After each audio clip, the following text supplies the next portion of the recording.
I think another thing the Manosphere gets really correct is that women never think about what they bring to the table. They don't think about what they bring to the relationship. Right. They think that having a vagina is all you need. That's all I need. I have a vagina. What? I have boobs, right? And it's like, no, you need to think about, again, the second half of your life. What about when you're me and you're 42? Okay. I'm not downing myself or anything, but it's like, I'm 42. Okay. It's only downhill from here. Like I'm going to get wrinkles. Gravity's going to take hold. I'm never going to be 22 again. So what am I going to do with the second half of my life? Have an OnlyFans? Be hot? Get more plastic surgery? It's, so I did all the hard work on the front end, and now in the second half of my life, God willing, I'll have a whole bunch of grandkids. I'll have a church community that is a real family. I'll have this wonderful relationship with my husband because we've been through stuff that nothing's gonna break us now. Like if we got through all the things we got through, there's nothing that's gonna break us up now, and we're best friends, and it's awesome. So don't listen to feminists. Don't be an e-thought. Don't have an OnlyFans. Don't ride the cock carousel until you're 35 and then you're crying because no one wants to marry you. Get my book, read my book, and don't be a feminist. What is up, everybody? My name is Kyle Matovcik. I am the host of the In Liberty and Health podcast, where we talk all things liberty, health, and wellness, and beyond. My hope is to encourage and spread the message of liberty and physical and mental well-being. I hope you enjoy all the topics we talk about with our guests. We're on all major streaming platforms, so please sit back, relax, and enjoy. Man, I'm doing as good as anyone can do getting buried by his 13-year-old son on leg day. I'm not going to apologize for not being on this podcast because I got to go see Metallica. So if that's a problem, kiss my ass. Okay? All right.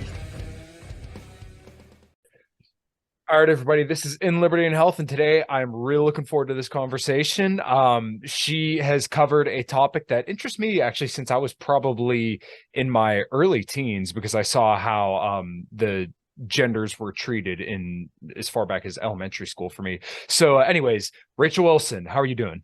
I'm good. How are you? Excellent. And like I said, I'm really looking forward to talking with everybody. So I know I kind of gave a sloppy introduction of some of the topics that we may talk about today, but for my listeners that are not familiar, go ahead, give yourself a brief introduction and add anything that you feel I may have missed in that terrible sloppy introduction. Sure, no problem. I'm Rachel Wilson. I'm an author and researcher. I have a book out called Occult Feminism: The Secret History of Women's Liberation. And I'm kind of known for being a shit stirrer on the internet, and I debate a lot of feminists and talk about things like homeschooling and family and gender roles and basically just how crazy the last 100 years have been since feminism became kind of the default dominant thing in society, and how that is the biggest social revolution of all time. And most of us, if we're born after 1970, we don't even think about it. It's just taken for granted that, oh, of course, women's liberation was a good thing and it needed to happen, and we just accept it as a default. But a lot of people don't know the history behind it, or who funded the movement, or what the roots of it are, or things like that. So my work is a lot of like examining all of that and then what has been the outcome of that. So that's mainly what I talk about. Nice. Well, I really like the way that you kind of set that all up as the default. And the reason why I like that so much is because a lot of people don't think of this as a default. And this is kind of what happens with a lot of different like political ideologies and ideologies such as feminism, where it really seeps into the culture and the way that we talk about things, that people don't, that it's kind of just taken as for granted, that now we look at a lot of things through this feminine primary mindset. Yeah. And, typically now we do, like I said, we take a lot of these things for granted, and that a lot of people may not think that we're starting from that set point in almost every single interaction that we have, and the way that we look at society as a whole. Yeah, absolutely. That's exactly how I would phrase it. And I kind of like, I'll tell people, when you're starting to think about this, you have to think about you were raised in this environment, right? Like I said, unless you're much older, I'm going to be interviewing my 97-year-old grandma for my good YouTube Lord. channel soon. I know. So that she has a completely different starting point than you and I do, right? Right. I think you're a little bit younger than me, but I'm 42. So from 1980 onward, feminism was the dominant thing in the culture. We already had working moms. We already had abortion rights. We already had go girl stuff, right? Like in the 80s when I was growing up, it was Wonder Woman and She-Ra and you know, kind of all the women's empowerment stuff was already huge and it was everywhere. And by that point, it had just kind of become the fabric of everybody's everyday life. And so if you were raised with that and you never knew anything before that, you would think, well, of course, this is it. It's kind of like what a lot of the really hard left wingers do, where they just want you to grant a whole presupposed worldview that we all agree on, right? They just want you to start from there with them. Yeah. That's kind of how feminism is. Everybody just kind of starts with the assumption that it was a good and necessary thing, right? That prior to women's lib, all women were oppressed. They were slaves. They didn't have any rights. And so I take some time in my book to debunk some of that to start with, and then this idea that it was a grassroots thing. One thing I've learned in years of researching social movements is that they're almost never just grassroots from the ground up. There's almost always certain entities and money and things like that that come in to push and support and promote these things culturally with an agenda. And that's certainly the case with feminism. So just like to kick it off, a lot of people don't know that prior to women getting the vote in 1919, there was far more membership and participation in anti-suffrage groups than there were in pro-suffrage groups. So most women did not want the vote, which is shocking for a lot of people to hear. According to all the polling data and stuff we have from that time, it seems to be somewhere between 4 to 6% of women who actually had any interest at all in voting or being equal with men as far as participation in civil life. And they were very good about articulating their reasoning for that. And it's a lot of stuff I agree with. So I talk about that a lot too. And people are usually really shocked to hear it. Yeah. So the one person who's responsible for making sure that women got the vote, wasn't it a senator who actually received a call from his mother at the time that ensured that women would get the vote? Do I have that correct? I think you might be talking about like the Hearst family at the time. Was like Patty Hearst was a big funder, and I think she had her son who was a newspaper magnate, and I don't remember if he was in Congress, but very powerful, influential guy. She was certainly a big part of it, but the primary funder for the entire suffrage movement in America, at least, was Alva Vanderbilt Belmont. So she was one of the wealthiest women in the world at that time. She was one of the first women to get divorced repeatedly. So she married Cornelius Vanderbilt's grandson, like the magnate of the railroad industry, and divorced him, married his best friend, Oliver Hazard Perry Belmont, who was like a Rothschild banking dynasty family. And then he died. So she got like a huge divorce settlement and then a huge windfall from her second husband's death, and ended up being one of the most wealthy women in the world, and gave all that money to the suffrage movement. It was basically, without her, it may not have happened for a much longer period of time. Some other Gilded Age, rich person probably would have funded it, because they were all kind of on the same page as to why they wanted it. And the reasons they wanted it was because this was, the industrial age where we needed tons of factory workers, and we needed to get people into the cities and working in these factories, and we needed cheap labor. At least if you were one of these wealthy factory owners, that's what you wanted. So they thought, great, we could get women in there. This is automated stuff. We can use women as labor now. So let's galvanize them to get out of the home and into the factories. And the other reason was because they wanted a much larger tax base. Now, in 1913, they had just passed the Federal Reserve Act, which I bet your audience has some feelings about that, as do I. And some of the people who were in that club, the Jekyll Island Club that snuck that thing through the Federal Reserve Act, snuck it in under everyone's nose, they were also totally on board and helped fund this.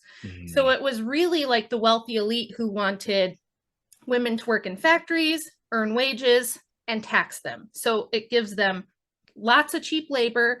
It gives them a much bigger tax base. And it had this other benefit of, if all the women are working, well, we got to put the kids somewhere, so we can put them in public schools where we can indoctrinate them with the ideologies that we want and things of that nature. So yeah, at the time, even if you look at like voting participation for the first decade or so after women got the vote, they didn't really care about it and they didn't want to vote. And some of the reasons they talked about for why that was is, number one, they could foresee that this was going to cause some strife in family life, because they knew, okay, men are going to look at things like economics and taxes and freedom and liberty and things like that, you know, and women are going to pay attention to stuff like security and safety and welfare, safety nets. And because they knew back then, before everybody had had a century of propaganda stuffed down their throat, that women are more like people safety oriented and men are more like they like building stuff and technological progress and things of that nature, right? So they knew it might cause some strife in the family, because you might have two people in the family voting against each other's interests, which seemed like not a good thing to them at that time. The other thing was, they could foresee that they may have to be drafted.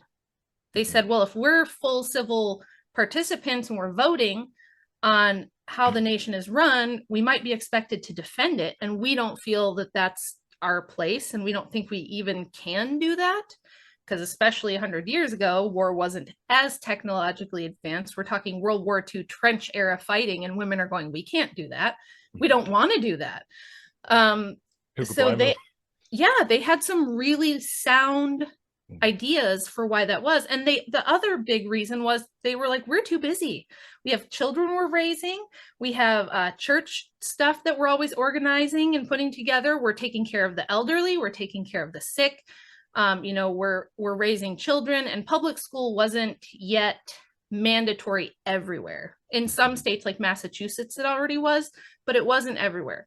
So there were still a lot of women teaching their kids, raising their kids. It was considered a full-time job at that time, which I think was a good thing. So they just really weren't interested in it. But nobody knows that, because what you're taught in public school and what everyone hears is like, oh, women marched in the streets and they demanded and they fought until they got the vote because they wanted it, and they wanted to be liberated from the oppressive patriarchy. And that's really not the story at all. And this is all very well historically documented, but you never hear that, because when they invented gender studies in the 70s, they created something called standpoint feminism, which means we're going to rewrite the history from the perspective of the oppressed, which according to them is women, oppressed women. So they literally rewrote history. So the reason I wrote my book is to try to set that straight. And it's really well cited and sourced and documented. I'm not just making it up. It's not just my opinion, right? So I just wanted to kind of beat back against that idea, because I see a lot of problems with the outcomes of women's liberation over the last 100 years. Yeah, that stuff is my opinion, but I use a lot of data to back it up. So, well, no, as you should. And I do get a little nutty when I see people just saying, "Oh, you shouldn't have to source anything. Some things you just know are true." Well, it helps to have evidence and data to support your argument and to why you come to your conclusions. So, the one thing that I think a lot of people also don't know about, and perhaps you could enlighten all of us and myself as well on this, is that the original feminists were more of, they based their ideology around female supremacy, if I understand this correctly. And there were lots of fire bombings, and they had ambitions of like different political assassinations. Could you detail some of the history surrounding that and maybe some major events? Because I just know that little tidbit, but I don't know any specifics. So if you could go ahead. Yeah, there was some of that in the United States for sure. England seemed to be much worse. Like the Pankhurst family women were basically terrorists. I don't know if I can say that on here, but tourists, you know. They did things like fire bombings, smashing out storefront windows. They would do hunger strikes. They would chain themselves to things. They would kind of like the environmental activists, like really crazy people that we have today. But that was like a super tiny group. It was a very small, specific group of women. And in general, like the rest of the female population kind of saw them as crazy radicals and didn't want anything to do with them, and really found them to be like, that kind of thing was like, oh, impolite to even talk about. You know, it was just like, it was very considered very radical and really crazy at the time. And that wasn't like really even what pushed women's like voting rights through. Suffrage didn't really come from that, because what they would do is they'd just throw them in jail for like a few weeks, and then they'd let them out and be like, please stop firebombing things. Like the authorities were actually pretty tolerant of it. I mean, I know that feminists now would disagree with me, and they'd be like, no, all cops are bastards and they should have just, you know, like knelt before them and worshipped them instead. But really, I mean, if men had done those things at the time, they would have been hanged, most likely. So the worst that the women got was like a little bit of jail time. And in jail, yes, sometimes they tried to force feed them, but that was because they didn't want a bunch of women like dying in jail on their hands. That would have been a disaster, and that would have been a human rights violation. So they would sometimes force feed them. Oftentimes they'd just let them out, even though they were criminals who had been convicted of crimes. They didn't want the nightmare, the public, you know, relations nightmare on their hands. So a lot of times they would just let them go, and as soon as they got out, they would just continue to do those kinds of activities. But some of the most influential feminists that everyone knows about, like Susan B. Anthony, Elizabeth Cady Stanton, Matilda Joslyn Gage, some of these women that we've heard about, they actually came at this from a very different angle. They didn't see it as much political as they did a religious thing. So Elizabeth Cady Stanton and 38 other women rewrote the Old Testament of the Bible, the first 5 books of the Torah. They rewrote it from a woman's perspective, meaning they took out anything that they didn't like. And this was kind of a trend at the time. You saw with like the Schofield Bible and the Jeffersonian Bible, where Protestants were taking a lot of liberties with, well, if I can interpret the Bible myself, if sola scriptura is true, then I can kind of take out the parts I don't like, or I can reinterpret things. So they took out any patriarchal language they didn't like, things like God the Father. They kind of removed the part where Eve was the first person to eat the fruit, things like that. They took a bunch of things out and changed a bunch of things to try to make it more egalitarian. And in the foreword to the Women's Bible, which you can go buy right now on Amazon.com, still to this day, even though it's a 130-year-old book, it's still in print. In the foreword, Elizabeth Cady Stanton actually says that the only thing standing between America and women's liberation is Christianity, because it's a patriarchal religion. And so we either have to reinvent it to the point that it is unrecognizable, wipe it out, or wipe it out completely. Those are the options. And she said, since the Bible is one of the most influential books in the world, one of the most popular books in the world, it's probably not going to go away. We probably can't get rid of it. So we're just going to change it. We're just going to rewrite it how we think it should have been written, right?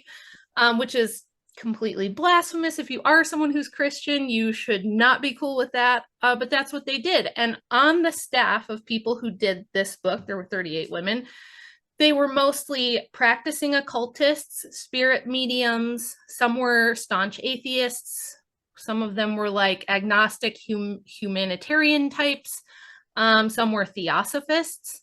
Some were like really radical Quakers and things like that. So basically a bunch of non-Christian, at least certainly not mainline Christian women got together and rewrote the Bible and made it into the Women's Bible. So one thing I came across when I started writing this book, I thought it was going to be mostly about funding and politics, but I kept reading, you know, all the bios of these women and reading their own writings. And I was like, most of them are into the occult. Most of them are, you know, they do tarot card readings, they do fortune telling, they do spirit medium stuff, or what was really popular at this time in America was trance speaking, where you would publicly say that you were being possessed and then convey messages from the spirit world, things like that. So I was like, okay, I didn't know that. And if I didn't know that, I'm guessing a lot of other people don't know that. And it seems kind of important. And so, yes, going all the way back to ancient times, all the way till now, there's always been a common thread of occult, religion, witchcraft, things of this nature in feminist movements. And it has to do with, like you said, female supremacy, goddess worship, things like that. So another big myth about feminism is that it's about equality. It is not about equality. It has never been about equality. I know every feminist will tell you that. I know they'll say that. But we can go to the writings of the most influential feminists of the last 250 years, and they straight up tell you it's not. All right, everybody, we're going to take a little break from the show real quick to tell you about the show's sponsors. I am now working with the great Stephen Fox to bring you Fox & Sons coffee. As you can see, I got 2 bags right here, or for those listening, I was holding 2 bags. It is organically roasted up in Michigan. If you're a caffeine addict, much like myself, then head over to foxandsonscoffee.com to get yourself some of their fantastic coffee. They got a light roast, which I'm holding in my hand. They have the electric boogaloo blend, which is fantastic as well. I just had it this morning. And if you're like me, you like dark roast coffee, which kicks you right in the freaking face first thing in the morning. They have that for you as well. So head over to foxandsonscoffee.com, use code Kyle, K-Y-L-E, to get yourself a little discount. Let them know that I sent you, and get yourself caffeinated, get jacked and tan, and do what you got to do. All right, guys, back to the podcast. Thanks. They, publicly they pay lip service to that. And then in their writings, they say, look, we have to not only smash the patriarchy, but in order to keep it down, we have to completely, subjugate men to our will. And that's what we have to do. And that's what we should do. So it was never about that. There's just so many misunderstandings and misconceptions that people have about feminism in general. And it's now in modern times seen as this like, oh, it's just about women having freedom and choices. I just debated a young lady last night who was like, I don't see what's wrong with women having choices. Like, why can't they just like have freedom and stuff? You know what I'm saying? Like, I just think I should be able to like do what I want, bless her heart. but that's not what it was. And on top of that, all the things feminism promised to do, it didn't do those things at all. So like feminism was supposed to be about protecting women, right? Like, oh, what do we do about abusive husbands? What do we do about bad marriages? And what do we do about domestic violence and all the things that people see as the oppressive patriarchy? So it was supposed to be about protecting women, giving them more choices in life. And I think if you look at the outcomes over the last 100 years, not only did none of that happen, but you could make a really good case that it's worse.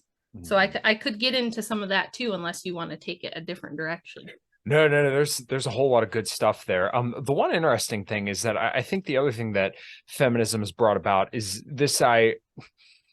I've kicked the hornet's nest a few times and made a few people upset when I go after the step parent situation and how normalized this is in our society. But yes. I think this is largely because we've told women that you don't need a man, and that men, even by today's standards, are basically superfluous. I'm sorry, that's a little bit of a tricky word, but men are superfluous for women now, where women basically don't need men for the large part. So, when women are younger, as I'm sure, as I've heard you lay out before, when they're their most attractive, they realize that all this attention's awesome, right? And this is how men interpret porn, right? Because our natural instincts are women want a lot of attention because it's interpreted as resources, and then men want unlimited sexual access at all times, right? So as women get lots of attention at a younger age, they don't realize like, hey, this is my gift, so I need to use this sparingly, right?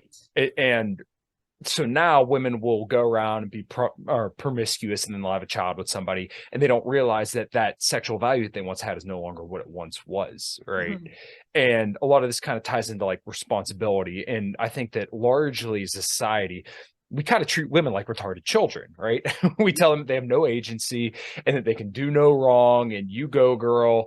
And any guy who's going to come along, you know, you're going to find your guy no matter what, right? Or Yeah. I forget what the one feminist said, but she said you should date all the or all the boys, right? The bad boys, the good boys, all these guys, and then, you know, you'll find the one that you can settle for, and nothing will be more attractive to you. All these tropes that kind of, once again, are implanted in our brains because of this feminine primary worldview that we have. So I know I threw a lot at you there, but if you have any. No, I totally followed. So yes, that's something I talk about all the time, is the sexual power dynamic thing between men and women. So my argument that I always make is that there was equality in power dynamics among men and women prior to feminism, and that feminism actually came along and threw that power dynamic off completely. Right. And what I mean by that is, prior to women's lib, women had primarily all the control over who gets to procreate, who gets to pass along their genetics, who gets to be married and have families and have babies. We're like the gatekeepers of sex, right?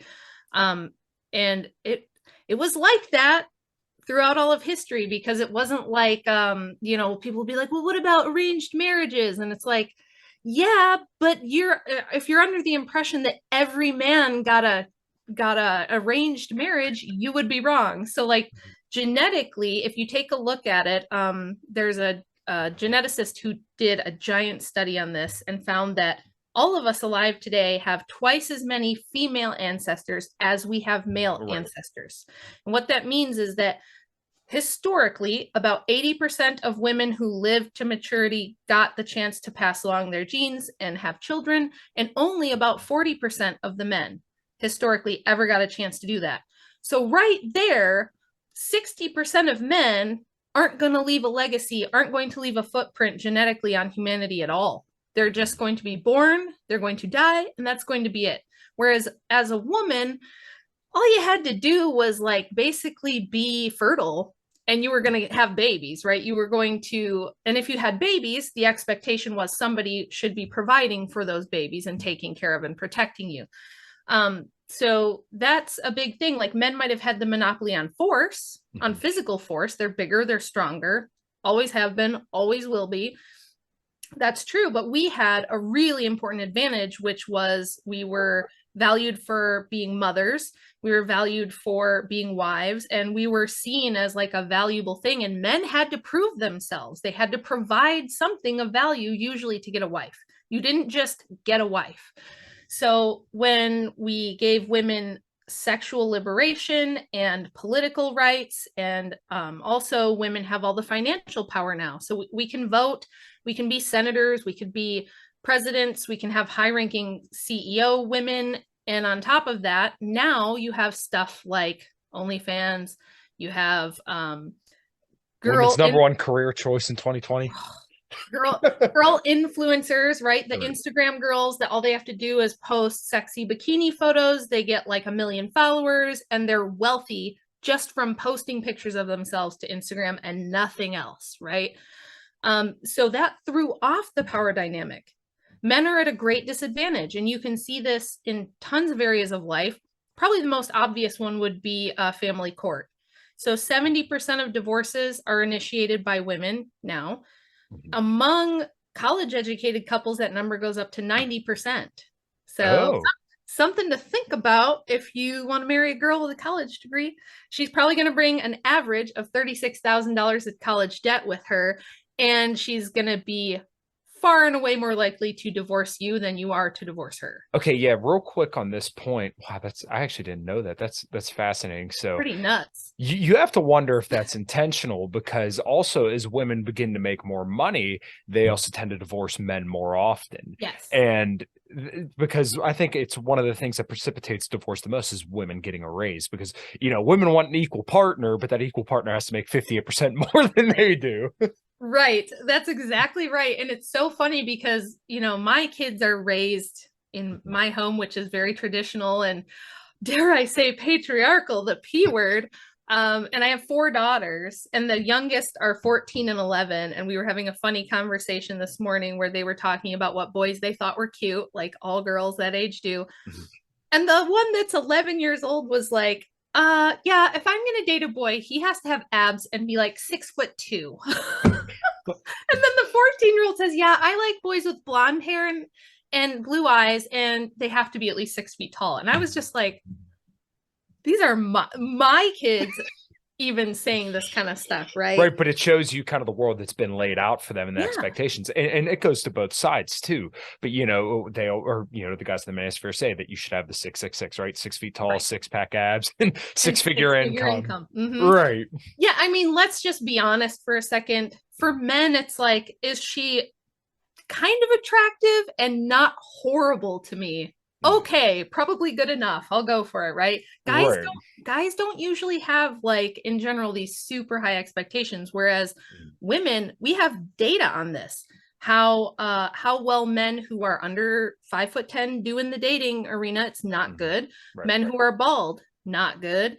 Men who make, less than 70K a year, not looking good for them, right? Like women, even, and this is something that the internet has kind of caused, whereas like if we're talking about that, is she a 1 to 10 on the scale kind of a thing, girls who are 4s are entitled as though they are 10s now. Girls who bring nothing to the table, who have like when you're talking about what men would want, girls who are overweight, have no skills, have no interest in mothering or homemaking or being a wife. And on top of that, they usually have a really high body count. They bring a bunch of emotional baggage, and they bring a bunch of financial debt. Right. And these girls think that they deserve like a 9 or a 10 guy.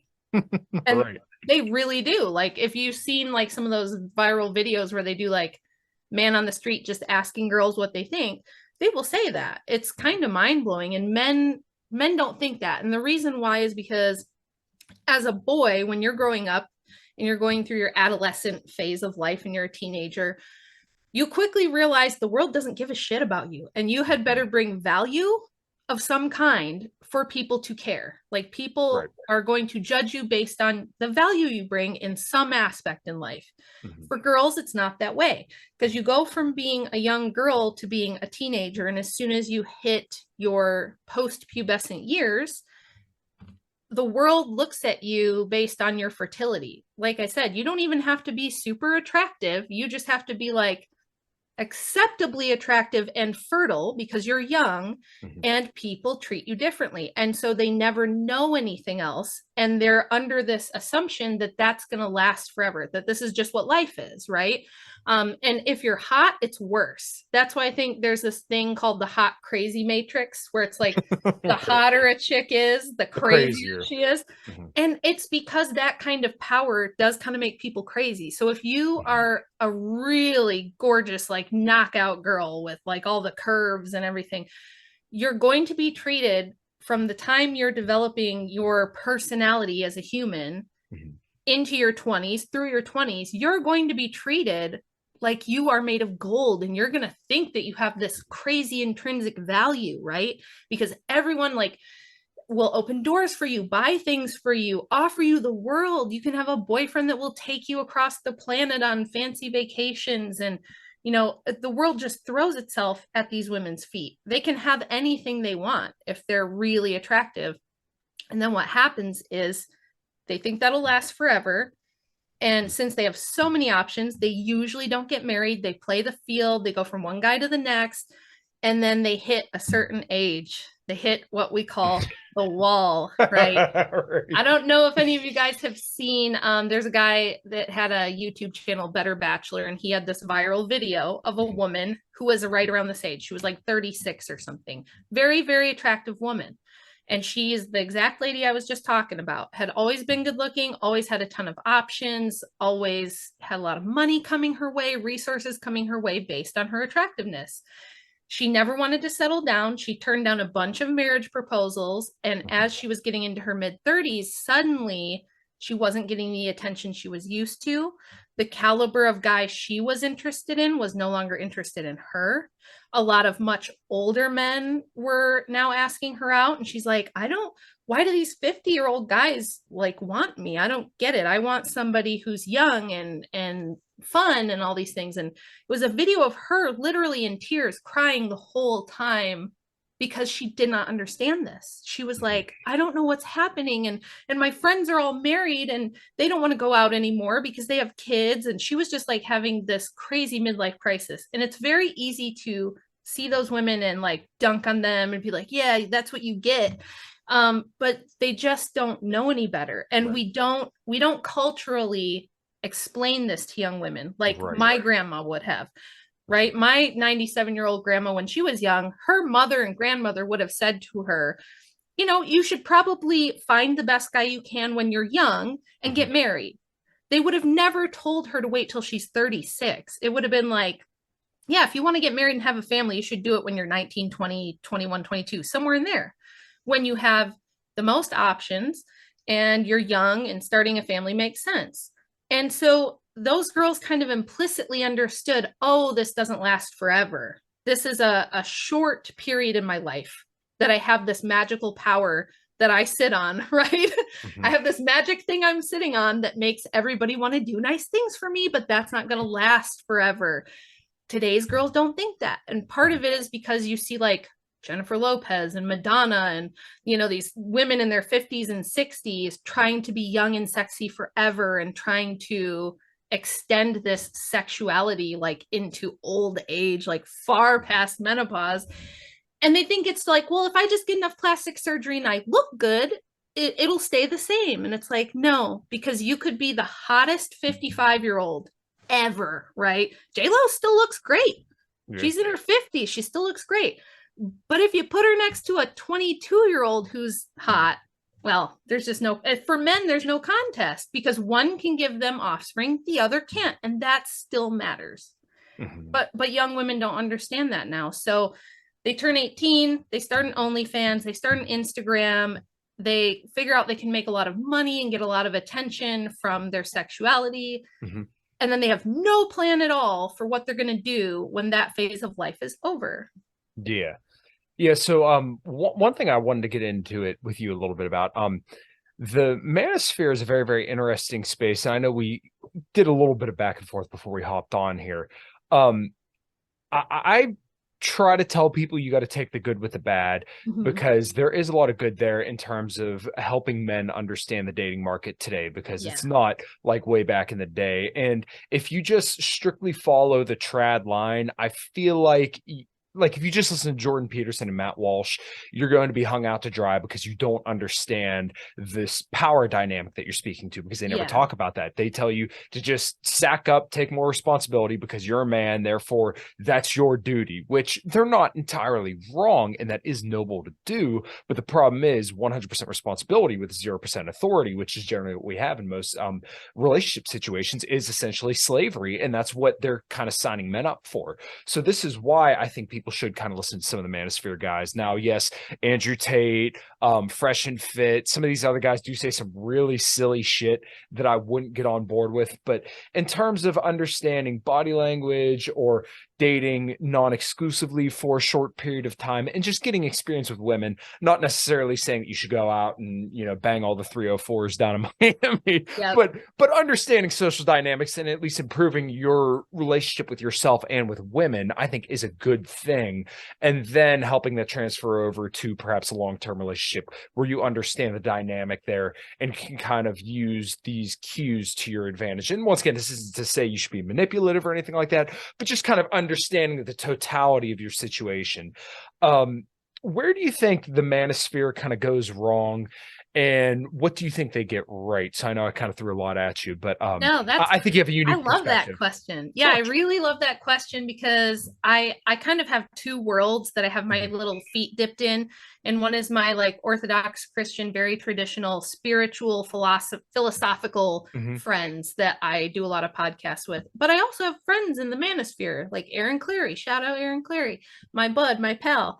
who's been super supportive of me and the work that I do. And we don't agree on everything, but he, I think he gets a lot right and he thinks I get a lot right. So what I think they get right is, yes, I do think there needs to be someone who explains this to young men, because otherwise they just get their face stomped, right? They enter the dating world and they get shellacked, because I don't know if you guys know any of the statistics about dating apps, right? And how they're horrifying.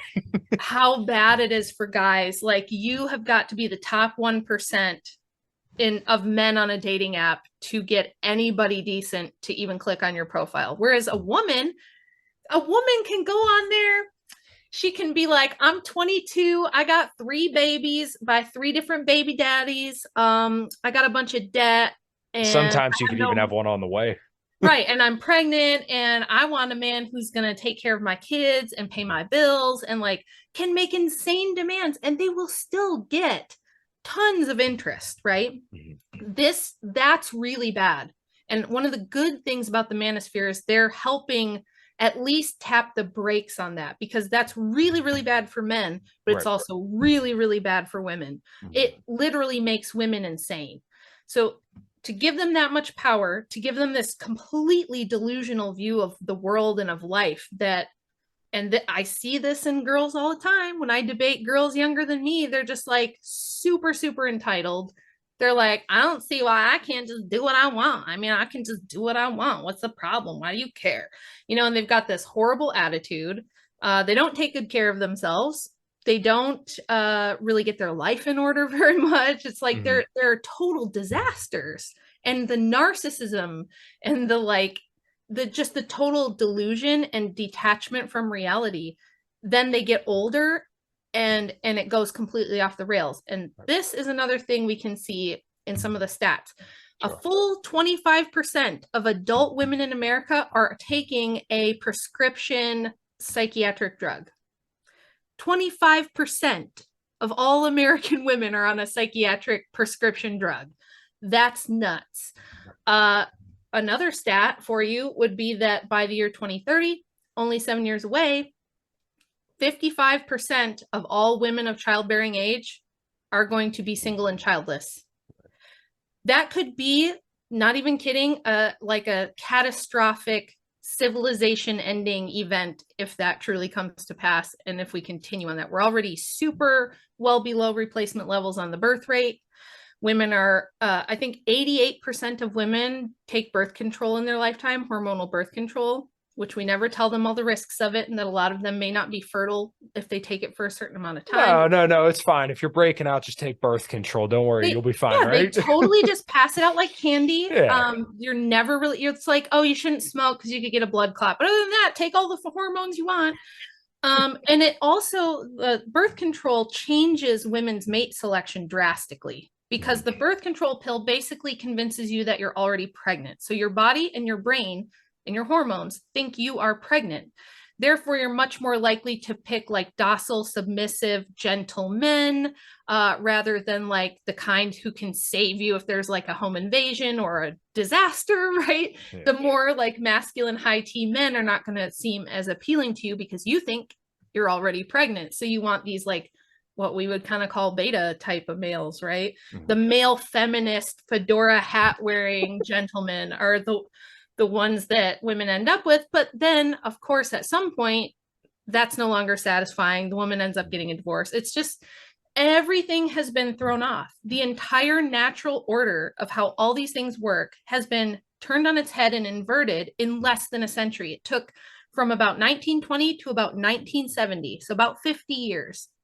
And by 1970, most women were heading into the workforce. Abortion became legalized. Birth rates dropped like a rock. Wages, I mean, the economic impact of almost doubling the workforce in a decade because we told all the women to go to work made it almost impossible for a single family income to work for anyone. That's why so many people say, well, I don't feel like I can stay home with my kids. So all the kids are raised in daycare. There's no like family bonding anymore. It's just the people who wanted feminism wanted destruction of the family unit. and that's, again, not my opinion. It's in their own writings. You can go, I'm working on my second book about the Bolsheviks and how they instituted feminism in Russia. Mm-hmm. Same idea, just a different delivery system that would be more applicable to like the communist revolution that was going on there at the time. They wanted to get rid of the family because, and it's certainly like marriage and patriarchy, because we need to get women into the workers, workers of the world unite. We need all the women working. Their loyalty and their efforts should go to the state, and we can abolish private property and like people passing down property or having like intergenerational wealth if we just get rid of the patriarchy, because everything's through the dad. If nobody knows who their father is, if none of the parents are married, nobody's getting an inheritance. Why would men work hard to accumulate resources, own land, and pass it down to their offspring if they either don't have offspring or don't know who their offspring are? I'm sorry to interrupt. It's really, really interesting that you kind of encircle that, because a lot of this sounds familiar, because you're hearing a lot of people talk about polygamy and like it actually surprised me. And I talk to people about this shit all the time. I'm like, I didn't know like how many people just in like that I know personally are into swinging, like open marriage. Right. I thought that shit is the weirdest stuff in the world. My wife literally just came in and kind of gave me a little nod real quick. But our basic premise of our relationship when we first met was, if you cheat, we're done. Like that is a line you don't cross. Yep. But I mean, the reason why totalitarian regimes want this so bad is because it does distort order so much. And this is why I think and I know you're formerly, or perhaps still, kind of like of the libertarian mindset. I can't get on board with this kind of free love idea of libertarianism where you don't have any responsibility and you don't have loyalty, and it's kind of live and let live. And not to say that we should use government force or anything on these people, but there is this idea of social responsibility that you live up to a certain standard, right? Like if I got fat and lazy and gained 100 pounds, my wife would leave me immediately. But my duty is that I go to work, that I work out consistently, that I take care of the house, and that I have all these duties placed upon me to keep me as a robust individual, and that I'm also loyal to her. And then once again, in turn, her responsibilities, once again, she's loyal to me, and then she does things around the house as well. There's these mutual responsibilities that are expected of each other. But when you have this free love, live and let live, do whatever you want so long as you're not hurting another person, if you tolerate degeneracy for so long, I talked about this with Pete Quinones, I really do feel like that grows a state, and it does grow demand for the state because you have so much chaos within your community. Oh yeah, for sure. And that's what they did in like among the Bolsheviks, and it also happened here. So like one of the big free love proponents here was Victoria Woodhull. She was one of the first, she was actually the first woman to technically run for president with Frederick Douglass on the ticket. They didn't get anywhere, so you don't hear about it that much. But she was a free love advocate, and she went through like a big live and let live phase. She was like, and we're talking like mid to late 1800s, guys. So this is not recent, but she was a big into like sex workers' rights and destigmatizing prostitution and things like that. She also helped Cornelius Vanderbilt robbed the stock market of millions of dollars in the first Black Friday crash, which she said it was through her spirit mediumship, through her psychic capabilities that she tipped him off. That's not what it was. She had a ring of prostitutes. There's even some evidence. I didn't go for this in my book because I couldn't find enough definitive evidence to prove it, but it kind of looked like she was a pimp a little bit. Like a female pimp at the time. She had a ring of prostitutes who would all sleep with these Wall Street guys at the time and basically do espionage work for her and give her insider trading info. So she helped Cornelius Vanderbilt make a ton of money off of that crash. And then he in turn gave her a bunch more money to invest in opening the first women's stock market firm on Wall Street, and her own publishing company, where the very first thing she published was the Communist Manifesto, was the first time it was broadly published in the United States. Yeah. So you'll find a ton of overlap between Marxism, socialism, veganism, and feminism all the way back to the 1700s. So none of this stuff is new. It's always been kind of part and parcel of the same worldview, right? It really comes down to like paradigms and worldviews and how you see things, how you see human dynamics and things like that. So that's why I love philosophy and getting into all that stuff. But all that aside, yeah, I think that the Manosphere is very good about trying to say, wait a minute, this is bullshit, right? For both sides. It's not good for men. It's also not good for women. And the bigger point would be it's terrible, terrible, terrible for children. When you said the step parent dynamic, there's not very reliable data on things like domestic violence because we don't know how much of it goes unreported. We don't have like a century of statistics on it that we can look back and see the trends. It's very unreliable. But what we do have good data on is childhood abuse situations. And that's because you have government entities that are in charge of that, right? Children, some of it may go unreported, sure, but a lot of times that kind of thing is found out because if kids are going to school or people notice if kids are being harmed or killed or things like that, right? So we have more reliable statistics on that. And we find that when there is anyone in the home other than a biological parent, whether it's mom's boyfriend, dad's girlfriend, stepmom, stepdad, mom's girlfriend, dad's boyfriend, any biological, non-biological adult figure in the home, the instance of abuse of children goes up about 20-fold. Oh, wow. I didn't know it was that bad. I knew it was bad. It's really bad. It's exponentially super. It's very high, and you can go in my book. I have CDC stats on that. Oh, wow. Also, the rate of fatal child abuse goes way up compared to having biological parents in the home. And like you said, it's just so accepted now. It's like more kid. When I was growing up, I was the only kid in my friend group that had divorced parents. Now my kids are the only kids in their friend group who have married parents. Yeah. So we're talking like one generation, it has become the norm to have divorced parents and not live with both your biological parents.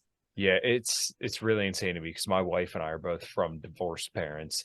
And now you see it all the time. You see memes being shared around of literally two parents with the step parents involved in a kid, and it's supposed to be some rosy Pollyanna picture of saying, look at all these parents getting along together and we're all co-parenting.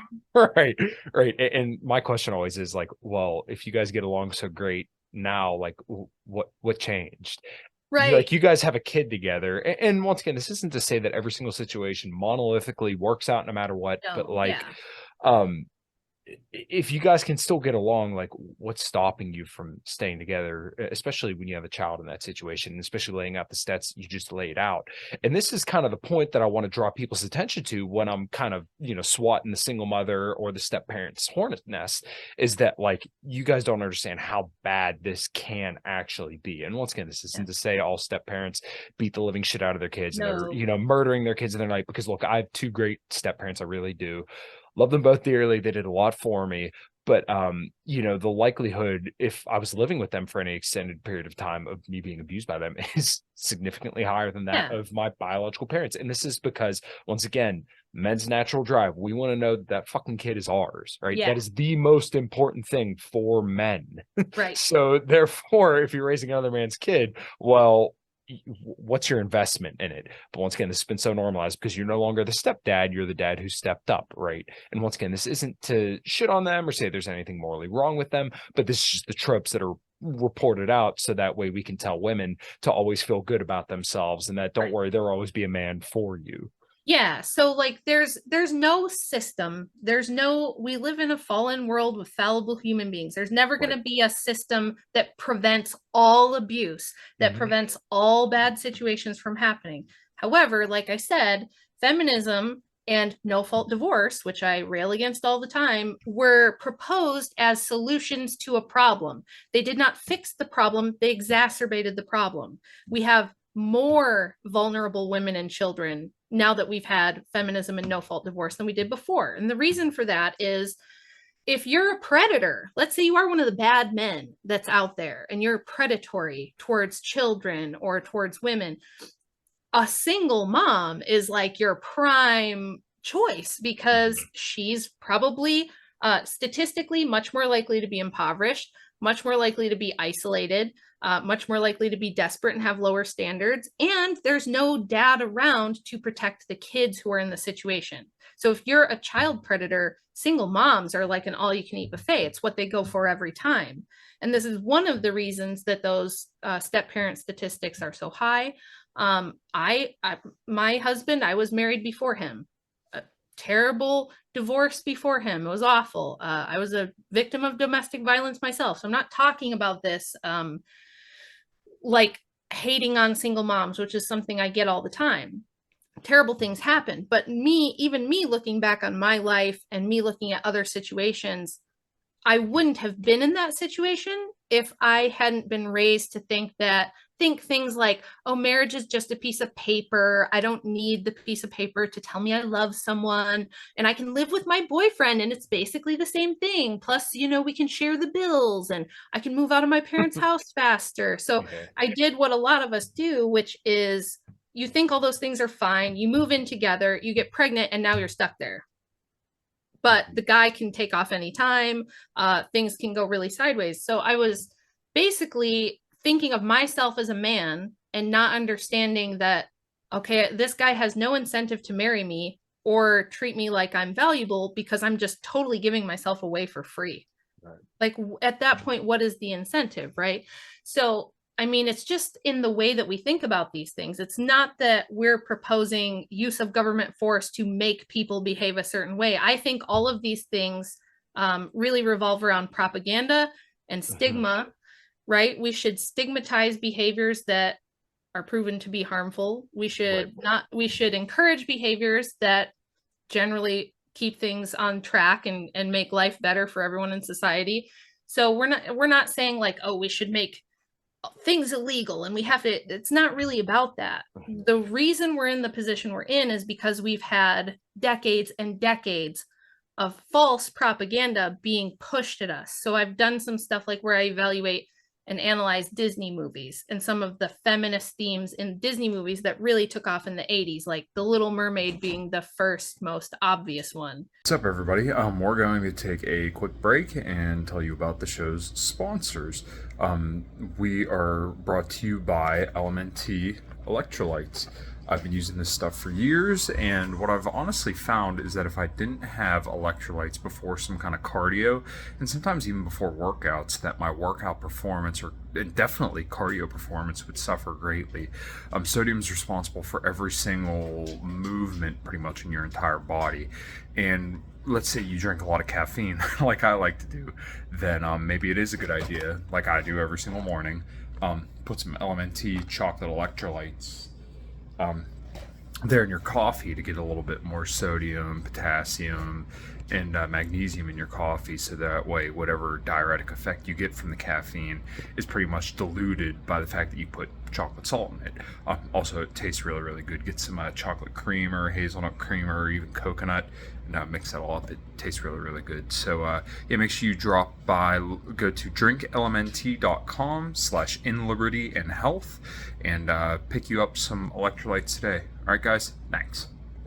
So the original fairy tale of The Little Mermaid was a tale of like self-sacrifice and higher meaning and loving someone, being willing to die for somebody because you love them. So in the first Little Mermaid, in order to stay human, she would have to kill Prince Eric and his new bride because he married someone else and not her. Otherwise, she was going to disappear into sea foam and never exist. And she chose to do that and sacrifice herself rather than kill the man she loved, even though he chose someone else. And because of that, she was rewarded with like kind of eternal life as an angel is kind of how it was portrayed in the original like old-timey fairy tale.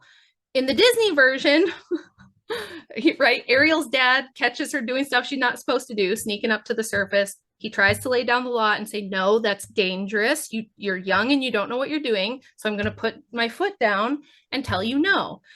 Well, what man has right to tell a young girl not to do what she wants, not to follow her heart, right? And she sings a whole song about how she wants to be free and do what she wants. She wants to do what thou wilt, right? And her mean patriarchal dad, who's an actual patriarch because he's king of the ocean, She rebels. She goes to a witch, right? To get a magic potion, to go do what she wants, ends up getting not only herself in dire trouble, but endangering the entire Sea Kingdom, including her father. And then in the end, the man sacrifices himself to save her. Like Prince Eric puts himself in harm's way, and her dad, King Triton, puts himself in harm's way to save her, even though she defied everybody to follow her own will and do what she wanted. The men sacrifice themselves to save her. She doesn't get punished. There's no repercussion. In fact, she becomes a princess and gets everything she wants. And there's a big rainbow and everyone's happy. So it's like the moral of the story became, do whatever you want. The men will throw themselves on the funeral pyre to save you anyway. And you don't have to do it. And you learn no lesson. There's no repercussion. And you just have a happy ending, right? And from there, the Disney movies just get worse and worse with like the princess stuff and the female empowerment. So again, we're just straight up lying to women. And the people who benefit from women behaving this way are the men who do want to kind of, you know, sleep with every girl they can get as many notches on their belt as they can, and things like that. So it just ruins society. And it makes, if you're somebody who is libertarian minded, or maybe you understand some things about the global elites, right? Regardless of your political affiliation, if you care about those things, you should care about the fabric of society and the nuclear family, because these things being destroyed makes all of us like ripe for the picking, to the point where we can't resist anything. There's no resisting tyranny. There's no resisting evil, because we're all atomized and we're all helpless and we're all just, you know, cooming all day to porn and things like that. So it's there's nothing left to fight for and defend anyway. Nobody cares. It's just keep giving me my dopamine hits and whatever, right? We saw that with the recent injections that were strongly encouraged by authorities, where people were like, oh, but if I can't go to Coachella, like, I guess I'll just get it because I want to go to Coachella and I want to travel and I want to do stuff. I want to go to concerts, and I love music too, but it's just like the resistance is so low now, because there's no higher concept of sacrificing yourself for family or for country or anything like that anymore. Okay, so I'm really happy that you ended on that note there, because I was gonna say I was gonna throw you a little bit of a curveball, but this kind of dovetails perfectly into what I wanted to talk to you about. So I am an agnostic theist, so I would say that I don't believe in God, or I don't know if there's a God, but if I would have to err one way or the other, I would believe that there is at this point. I wouldn't have said that probably 6 or 7 years ago, conveniently before I met my wife. And it's funny because I was talking to my friend Tommy Salmons, who runs the Year Zero podcast. Perhaps you're familiar with him. And he's really been, I don't want to say he's been trying to sell me on Orthodox Christianity, because he's not, but him and I have these conversations about it because I find it absolutely fascinating. And it just so happens that all the best people I know in like this whole podcasting sphere happen to be Orthodox Christians as well. Just conveniently. So I'll never say I'm sold on it, at least not at this time. But what kind of sold you on this? Because I notice a pattern in the way that you talk about a lot of these subjects in, occult feminism, which is obviously this idea that it's based around demonic things, if I'm understanding that correctly. Broadly. Yeah. So when I was talking to him, it was funny because I literally saw a truck right afterwards. I work as a mechanic, and I'm going up around a hill, and I see a truck that says Cain is Abel on the back of it. I'm like, holy shit, what the hell's going on here? Yeah. Synchro. So I guess, like, when I look at all these things, it seems to me that whether they're demonic or not, you can identify them as bad, and that things that are good typically seem to be the same patterns that we see in religious texts. So I know that's pretty meta and big, right. But I think I've heard you before say that you kind of had a radical libertarian phase, and I think we all do, and then kind of like move out of it to one degree or another. I still consider myself an anarchist at heart, but I realize that that's as utopian as socialism. So I know I'm throwing a lot at you, but what was really the selling point for you when it came to Orthodox Christianity? And to speak to the meta level, what do you think about, like, was this when you were writing your book that really kind of solidified your belief surrounding this? Yeah, it's life is such a winding road. I mean, I was raised Christian. I've always been like nominally Christian. I was Okay. I was raised out in the country in the Midwest where things are pretty conservative. And I think there is an interesting dichotomy between people who are raised in huge cities their whole life and people who are raised like out in the middle of nowhere like me. And I think part of that is if you're basically touching grass all your life, right? Like literally and figuratively, where it's like, I saw from a very young age where food comes from. Like I went deer hunting, I worked on dairy farms, I did gardening and stuff, and that's how everyone around me lived. We all knew where our food came from. And when I got bigger and moved to a city as an adult, and I was talking about deer hunting season back home and how I used to go deer hunting with my dude friends because I was like a big tomboy. The girls I worked with were like horrified and they were like, oh, you would kill a deer. That's so mean. How could you do that? And, because they think of deer like Bambi. And I realized these girls, like, as we were talking, they'd never seen like a cow in real life. They thought meat just comes from the store. Like it, not even joking. Yeah. These girls thought that meat was just like a thing you buy in the store. And I'm like, yeah, where do you think it comes from? Like, do you know what beef is? It's a cow. And they were like, I guess it is. I know that's silly, but they really just like, they're like, why would you kill a deer when you could just go to the store and buy meat? And I was like, what? So yeah, so it was just very weird for me. That was like my first thing of like, okay, not everybody sees things the same way. Sure. And then I had my first kids around that time. When I was 20, I became a mom, and having kids will really challenge everything you think you know about life and morality, because suddenly your values change and you have to think about, how am I going to teach this tiny person right from wrong? Because all of us have had the experience where your parents are trying to teach you right from wrong and they totally screw it up and they say something really dumb that doesn't make any sense and the little kid will poke holes in it. Like I had that all the time with my parents, because my mom was like a radical leftist Marxist feminist, and my dad was like a Rush Limbaugh conservative neocon guy, right? So I had like this crazy like opposite ends of the spectrum, and I would get completely different answers about things from both parents. I had totally different rules from both parents, so I think that made me think about it. So then when I had my kids, it was like, okay, what, when I tell her she can't do this because it's wrong and she goes, why? What's my justification for that? Like, how do I know what's right and wrong or what's good and bad? And I know everybody has their own way of thinking about that and explaining that. And I was more libertarian at that time because I got really curious after that big event that happened in 2001 in New York and in DC. I got very curious about what was going on with that. And like a lot of people started to go down some rabbit holes. And I think when you first start doing that, you get this idea that, okay, if the people who are doing all the bad things are authority figures, right? So authority must be bad. Right. But then you're trying to justify to your child, how do I know right from wrong? How do I know good from bad? And then they get a little older and I'm like, okay, we should probably go to church. Like I should probably be a good mom and bring my kids to church. I want them to know some fundamental things about Christianity if this is what I believe. And at that time I was just like a nominal, like probably like a Bible church Protestant, right?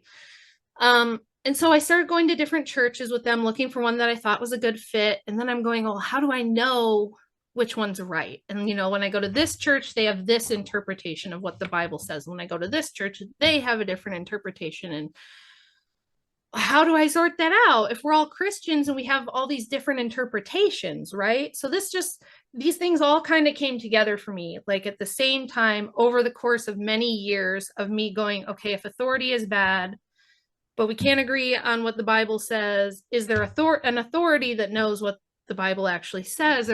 So I wasn't sure what to do about these problems for a long time. And I was just kind of stumbling through it like we all do, trying to do my best, trying to sort things out. And I started getting into like political debates, and I was a big like ANCAP for a long time. And I started debating that with people who were smarter and more experienced than me.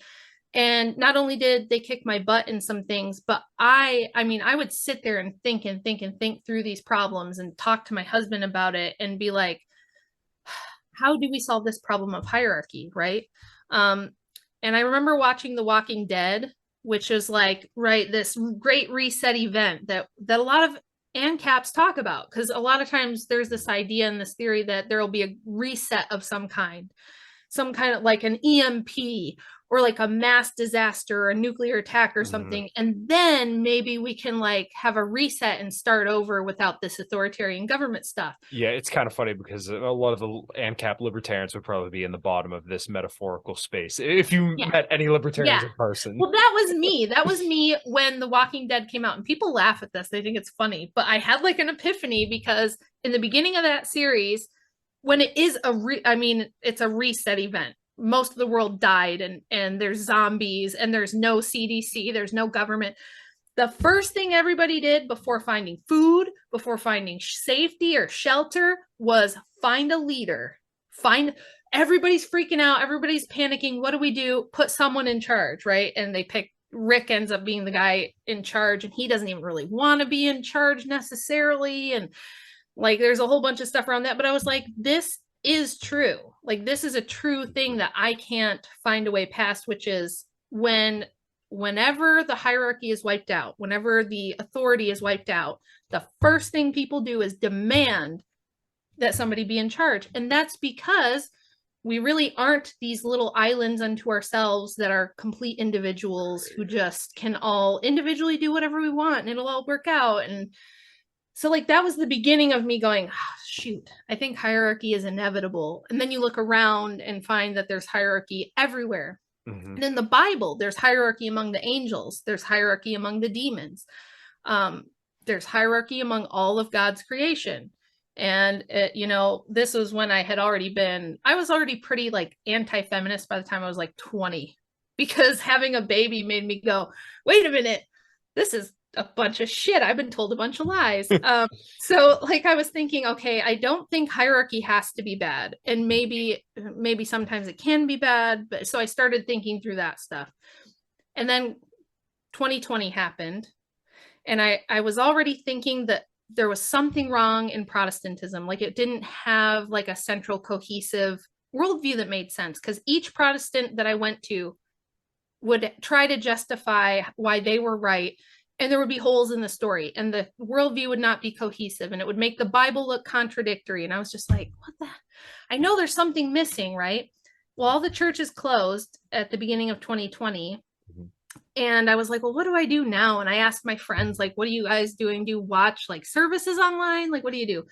And somebody sent me some information on like early church history and Orthodoxy, which I'd never heard of.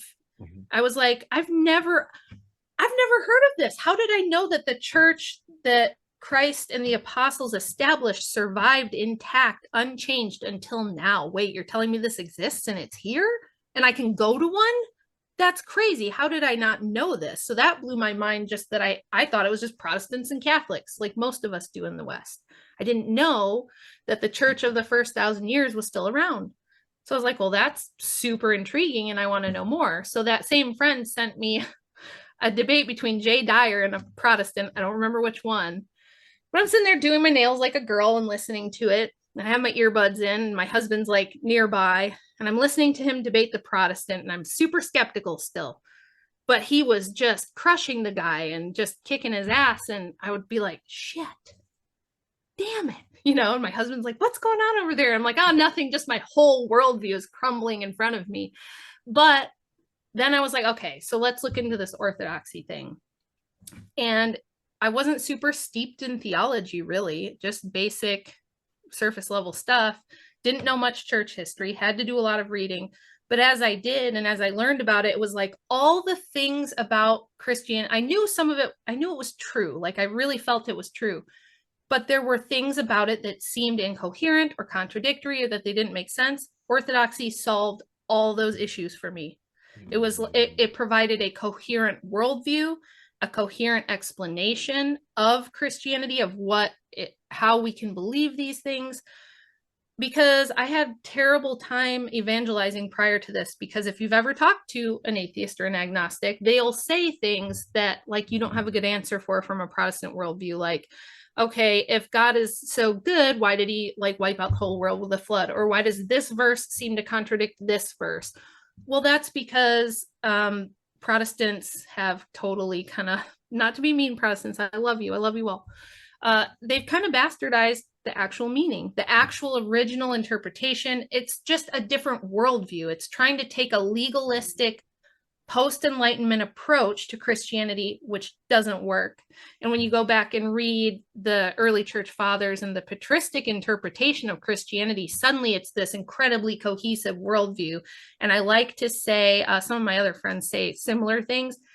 If you're somebody who's gone down rabbit holes looking for the truth, you will find the church that Jesus built at the bottom of every rabbit hole. If you go long enough and you look hard enough, that's where you end up. And I think that's why so many of your friends and so many of my friends who started out like in the truther movement or as anarchists or libertarians, and we're generally truth seekers, right? We're generally people who are like, okay, I don't believe whatever the mainstream narrative is. I'm going to go looking. At the bottom of every rabbit hole, that's what you find. At least that's what it's been for me and for so many other people. So Okay, I know that's really long, but it's that's not like okay, a super simple answer. So yeah, no, I'm really glad you laid it out that way, because it seems that tracks with what I hear from most other people, is that they found that Orthodox Christianity was very concrete. And I'm coming at this as a person who, like, when you say Protestant or Catholic, I have no clue what the difference is. Yeah. But like when I hear people kind of poke holes in the religious stuff, like, oh, well, why would God do this? Why would God do that? Yeah. Like when you take the biblical explanation and just interpret that as like very materialistically, as in like just read it like, oh, well, why would you flood the whole world? Like, I think you're missing the forest for the trees, if you will. Like, this is supposed to be a theme. This is an idea.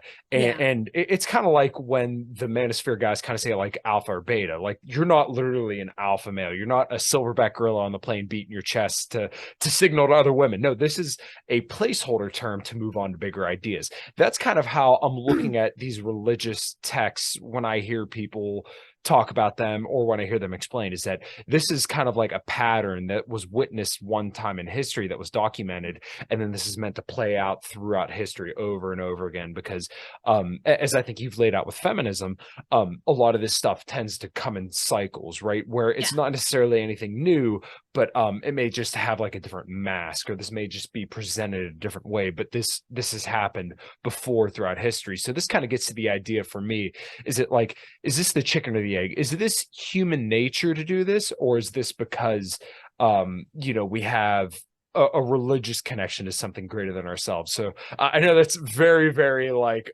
big picture. I love meta stuff. I love metaphysics is probably my favorite part of philosophy after like epistemology. Well, I don't know, maybe metaphysics more than epistemology, because I don't think you can have epistemology without your metaphysics. But I love like big thinking type of stuff like that, which is another thing that I don't know if I'm a tomboy because of that, or it's a chicken or the egg thing, right? But it's like most women don't think that way. There's a reason like very few philosophy degrees are earned by women and things like that. So I think my brain is weird. I'm like a weird mixture of things, but I love thinking that way. I like thinking in terms of like meta ideas and transcendental categories and things like that. And like what you were saying about the Bible, there's a stark difference between Eastern Christianity, with Orthodoxy.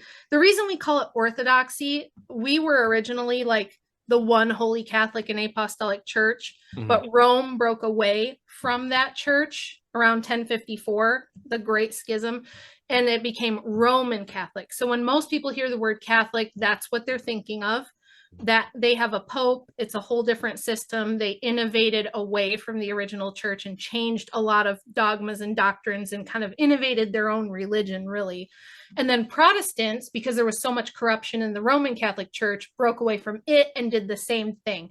They reinterpreted and made a different paradigm to put Christianity into.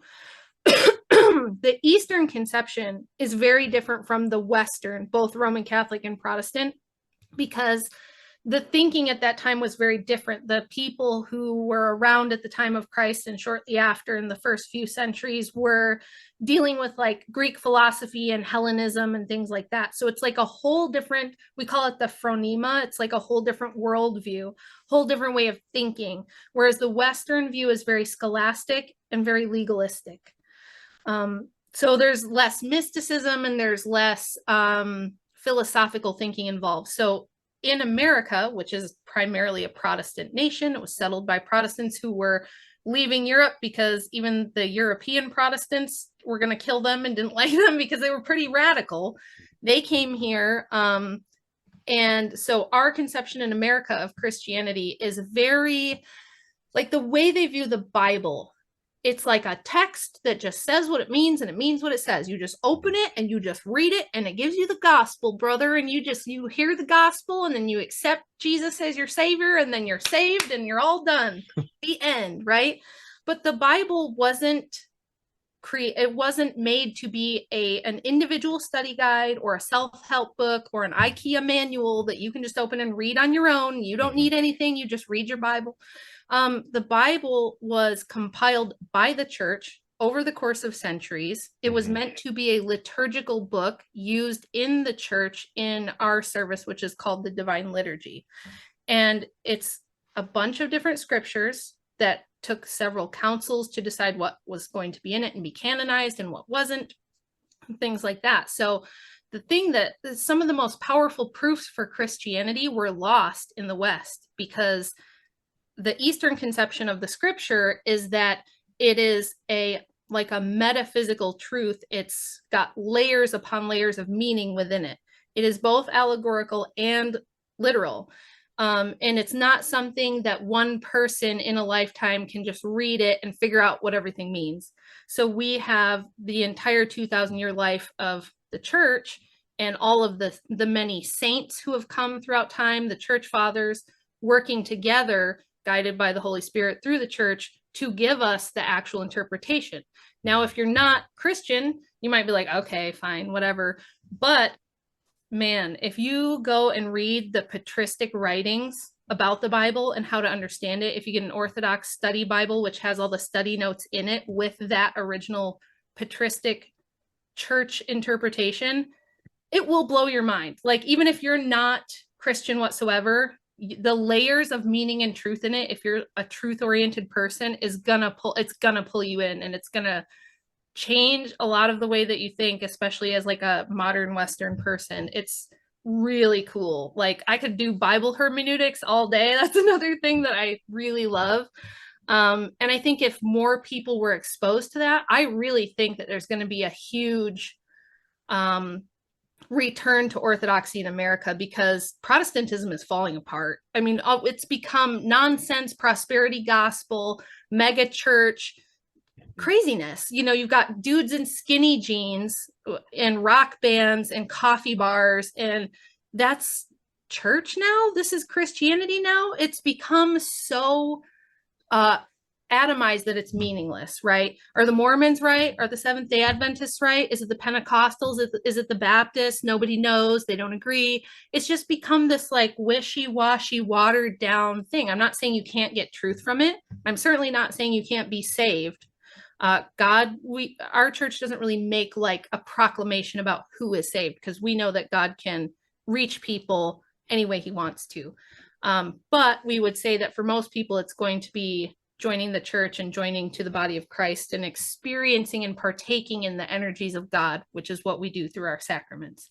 So if you're somebody who's truth-oriented and you're like, there might be something to Christianity, I don't really know, I'm not so sure, especially in the West when we're tainted by Vatican scandals. And again, truther people know about the Vatican, and you guys know that it's like one of the world's oldest intelligence agencies, one of the world's oldest money laundering central bank type of apparatuses. You might be really black-pilled against Christianity for those reasons. And you would be right to be. You should be skeptical of all of that.